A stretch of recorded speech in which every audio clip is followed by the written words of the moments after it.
जय बाबा स्वामी, जय आत्मेश्वर। आध्यात्मिक सत्य ग्रंथ पठन का आज 21वां दिवस है और हम हैं पृष्ठ क्रमांक 206 पर।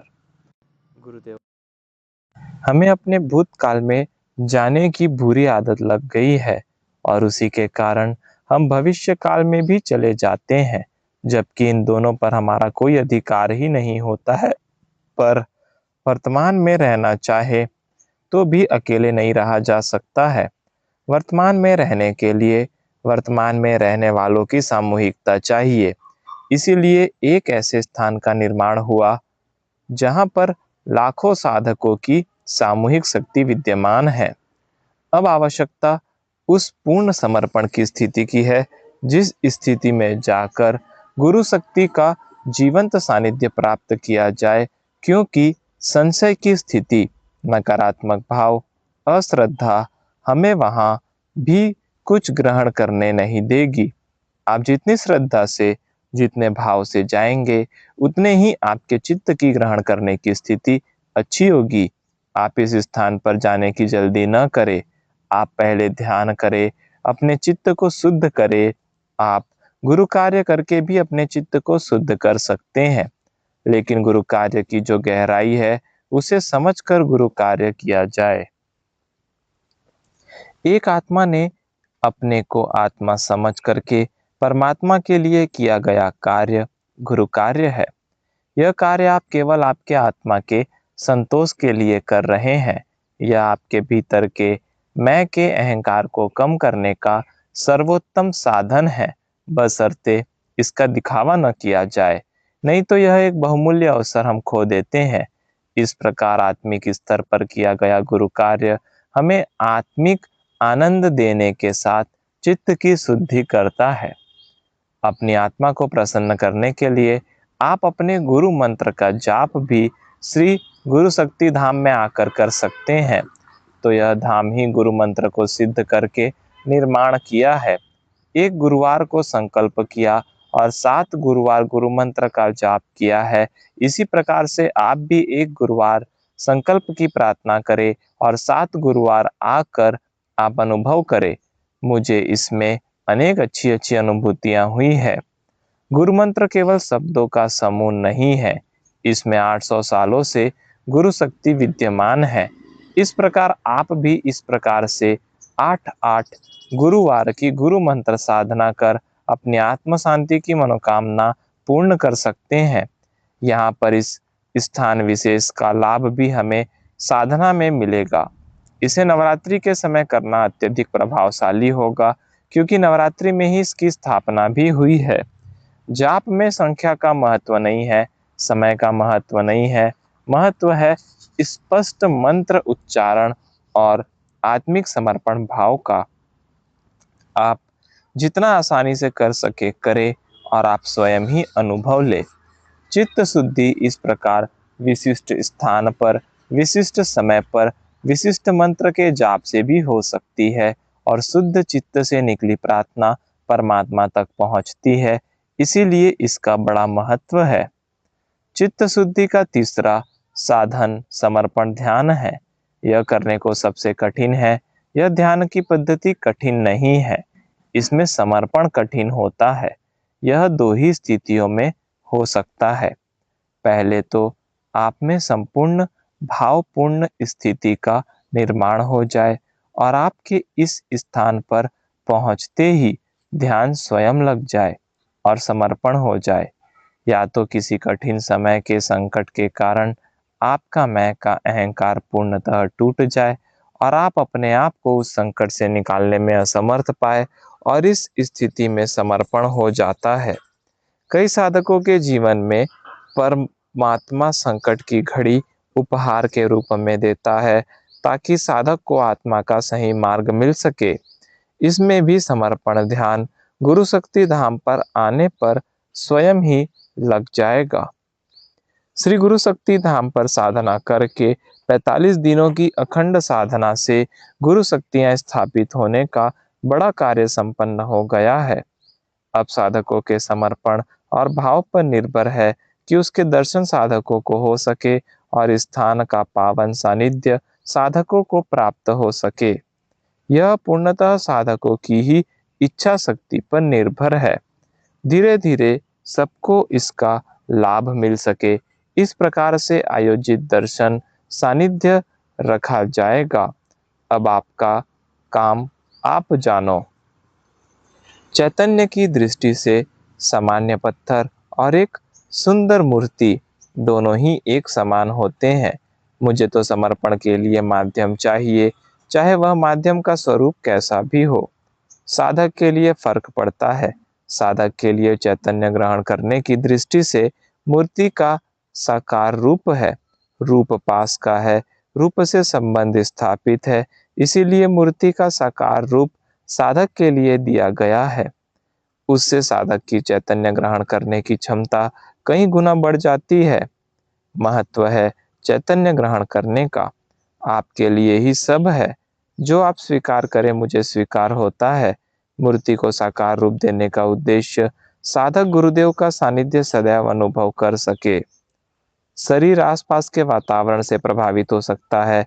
शरीर पर आसपास का अनुकूल या प्रतिकूल प्रभाव पड़ सकता है, पर मूर्ति पर नहीं, क्योंकि मूर्ति अपने ही आभा मंडल में स्थित होती है। वह सदैव एक उच्च अवस्था में ही रहेगी। आप प्रश्न लेकर जाओ, आपको गुरु शक्तियों के सानिध्य में आपके प्रश्न का उत्तर मिल जाएगा, आपकी समस्या का हल मिल जाएगा। कोई नई आत्मा अगर आत्म साक्षात्कार की इच्छा लेकर आएगी, उसे आत्म साक्षात्कार हो जाएगा, क्योंकि जीवंत शक्तियाँ स्थापित है। जीवंत माध्यम के द्वारा, जीवंत माध्यम के जीवन काल में यह विश्व की पहली घटना है और यह विश्व का एकमात्र पहला स्थान है। समर्पण ध्यान गुरु शक्तियों के विकेंद्रीकरण की प्रक्रिया है। अब शक्तियां इच्छा कर रही हैं कि शक्तियों का केंद्रीकरण किसी एक स्थान पर न हो, सारे विश्व में शक्तियों का संतुलन हो। इसीलिए इसी प्रकार के 8 धाम निर्माण करने का कार्यक्रम है। अब गुरु शक्तियों की योजना है, तो स्थान भी उनकी प्रेरणा व इच्छा से होंगे। बस हमें समय का इंतजार करना होगा। अब गुरु शक्तियां एक स्थान पर शक्तियों का केंद्रीकरण नहीं चाहती। अब संतुलन वाले विश्व की आवश्यकता है। संतुलित विश्व की शुरुआत संतुलित व्यक्ति से करना चाहती है। श्री गुरु शक्ति धाम पर आराधना आपकी आत्मा का अखंड दीपक जलाकर करनी होगी, ताकि साधना के समय आपके चित्त में कोई नकारात्मक भाव न आए, नकारात्मक विचार न आए, संशय व भय का अंधेरा न आए।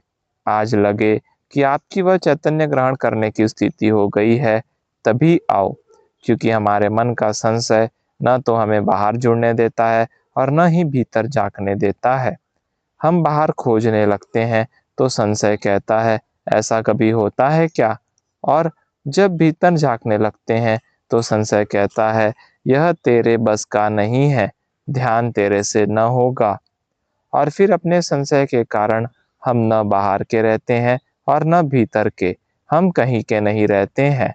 इसीलिए चित्त संशय रहित कीजिए। यह सामूहिकता में ही हो सकता है। समर्पण में परमेश्वर को विश्व चेतना के रूप में जाना है। निराकार के स्वरूप को बताया गया है। सद्गुरु के सानिध्य में उस परमेश्वर की अनुभूति प्राप्त की है।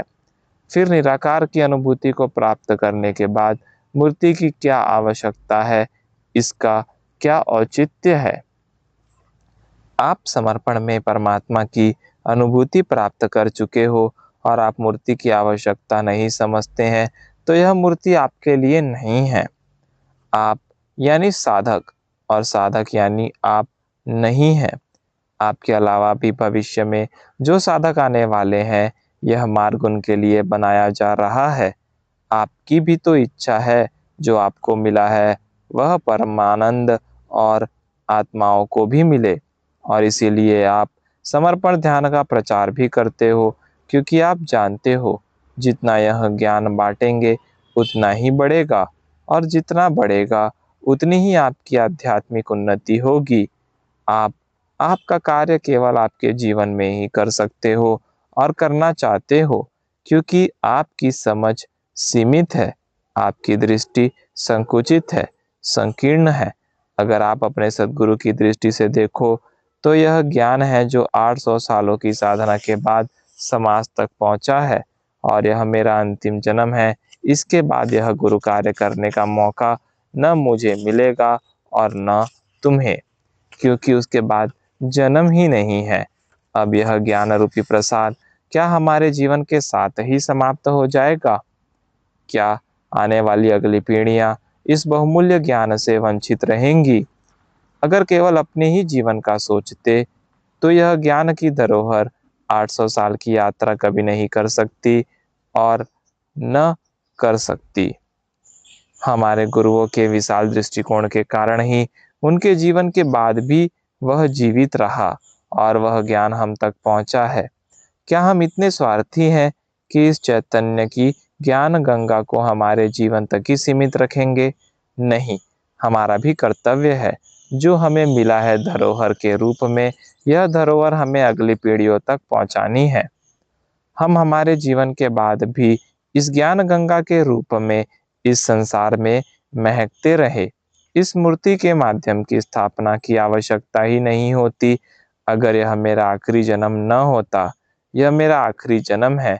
इस जन्म के बाद गुरु कार्य करने को नहीं मिलेगा, इसीलिए गुरु कार्य करने के लिए इस मार्ग को अपनाया है और 8 श्री गुरु शक्ति धाम बनाने की योजना है, ताकि इन 8 स्थानों से आने वाली युवा पीढ़ी के लिए चैतन्य का अमृत बरसता रहे और आने वाली पवित्र आत्माएं इस समर्पण ध्यान के ज्ञान का अनुभव कर सके, अनुभूति प्राप्त कर सके। वे इच्छा करे तो आत्म साक्षात्कार प्राप्त कर सके। आने वाली पीढ़ियां इस परम चैतन्य की अनुभूति को प्राप्त कर सकेंगी और आनंदित होंगी। अब आपका संशय दूर हो गया हो तो बताऊं, आपको क्या करना है? आपको कुछ नहीं करना है। इस अनुष्ठान में चित्त से शामिल होना है और प्रार्थना करनी है कि 8 गुरु शक्ति धाम बन सके, जो भविष्य में आने वाली पीढ़ियों को इस आध्यात्मिक ज्ञान की धरोहर पहुंचा सके। आपको केवल इससे जुड़ना है। जुड़ने मात्र से भी आप आपके जीवन के बाद भी लाखों लोगों के जीवन में आत्मा का अखंड दीपक जला सकेंगे। श्री गुरु शक्ति धाम का निर्माण यही पवित्र उद्देश्य रखकर किया गया है और आध्यात्मिक ज्ञान के क्षेत्र को अपने जीवन तक सीमित न रखकर भविष्य की पीढ़ियों को भी उस क्षेत्र में शामिल किया है। अपने जीवन के प्रयत्न से हमने विशालता प्रदान की है। यह स्थान अगली पीढ़ी के लिए एक प्राथमिक स्कूल बनेगा, जहाँ पर वह अनुभूति का प्राथमिक ज्ञान प्राप्त करेगी और अपनी ध्यान साधना से उसे आगे बढ़ाएगी। यहाँ पर आध्यात्मिक बीज ग्रहण करेगी, बाद में साधना से उसे वृक्ष में तब्दील करेगी। कम से कम उन लोगों तक बीज पहुंचाना तो हमारा कर्तव्य होता है, बाद में उनकी वे जाने। यह श्री गुरु शक्ति धाम उन साधकों को भी संतुलित करेगा जो अति ध्यान करते हैं, जो भीतर की यात्रा पर चल रहे हैं, जिनकी बाहर की परमात्मा की सारी खोज समाप्त हो गई है। अब वे बाहर अपनी खोज नहीं करते, क्योंकि उन्होंने अनुभव कर लिया है कि परमात्मा का स्वरूप आत्मा के रूप में मेरे भीतर ही है। इसीलिए वे साधक भीतर और भीतर जा रहे हैं। सब ऊपर वाले के ऊपर छोड़ दिया है, यह अच्छी बात है, पर अति यह है वे कोई भी कर्म नहीं करते हैं। ऊपर वाले को भी आप तक पहुंचने के लिए कर्मों की आवश्यकता है। जीवित है तो कार्यरत तो होना ही होगा। कोई भी प्रकार की अति असामाजिक है। अगर समाज में रहना है तो सामाजिक प्राणी बनकर ही रहना होगा। आध्यात्मिक स्थिति पाने के लिए शरीर की आवश्यकता है। शरीर का संतुलन व आत्मा का संतुलन ही जीते जी मोक्ष की स्थिति प्रदान करता है। यह स्थान उन्हें भीतर से बाहर लाएगा। बाहर भी चैतन्य की उतनी ही अच्छी अनुभूति कराएगा जितनी अंदर जाने पर होती है, और परमात्मा के चैतन्य का अनुभव कराएगा। वह ज्ञान जो आत्मज्ञान पाने के बाद परमात्मा का अनुभव सर्वत्र होने लगता है, पूर्णत्व तक पहुंचने के बाद यह अनुभूति होती है। परमात्मा सर्वत्र व्याप्त है। मैं कहाँ बाहर खोज रहा था, कहाँ मैं भीतर खोज रहा था। खोजना तो उसे पड़ता है जो भटका हो। यहाँ तो सर्वत्र परमात्मा है। भटका तो मैं स्वयं था जो उसे खोज रहा था। परमात्मा सर्वत्र है, उसका यह स्थान अनुभव कराएगा। परमात्मा सर्वत्र है। कोई बाहर खोजते खोजते भीतर चले जाते हैं और कोई भीतर खोजते खोजते बाहर आ जाते हैं। समर्पण ध्यान भीतर खोजते खोजते बाहर आ जाना है। पहले गहरे भीतर उतरो और जानो परमात्मा आपके भीतर है, और बाद में भीतर से बाहर की यात्रा प्रारंभ करो तो अनुभव होगा परमात्मा सर्वत्र है। सुबह सुबह उगते हुए सूरज को देखकर परमात्मा की अनुभूति होगी। सूर्योदय के समय आकाश में छाई ललिमा परमात्मा की याद दिलाएगी। चिड़ियाओं का चहचहाना परमात्मा की याद दिलाएगा। फूल का खिलना परमात्मा की याद कराएगा। छोटे बच्चे की किलकारी में परमात्मा नजर आ जाएगा। नदी के बहते पानी में परमात्मा ही परमात्मा नजर आएगा। भोजन भी परमात्मा का ही प्रसाद नजर आएगा। अपना कार्य भी परमात्मा की सेवा अनुभव होगी। शाम को सूर्यास्त के समय भी आकाश में फैली हुई रंगों की छटा में परमात्मा नजर आएगा। उगते हुए चंद्रमा में भी परमात्मा नजर आएगा। चंद्रमा का प्रकाश परमात्मा का प्रकाश लगेगा। उसमें आत्मा आनंदित हो जाएगी। एक बार जीवन में अपने भीतर का आत्मरूपी परमात्मा जागृत हो जाए तो सब जगह प्रत्येक कण कण में परमात्मा ही परमात्मा नजर आएगा।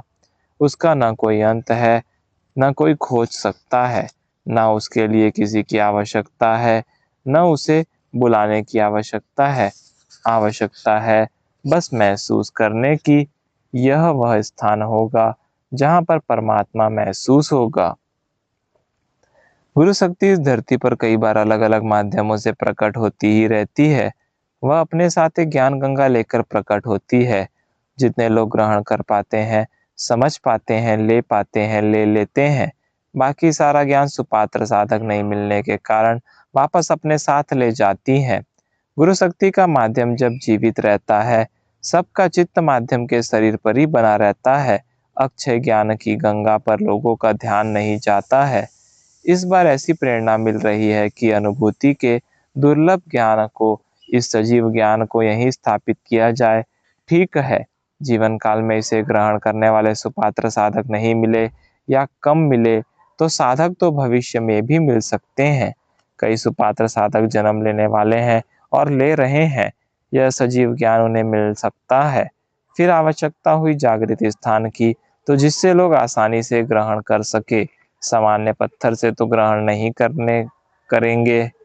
फिर प्रश्न आया स्वरूप का, तो दूसरे किसी देवता के स्वरूप में मैं उस देवता के, उस गुरु के चैतन्य को तो कभी डाल ही नहीं सकता हूँ, क्योंकि विसंगति होगी।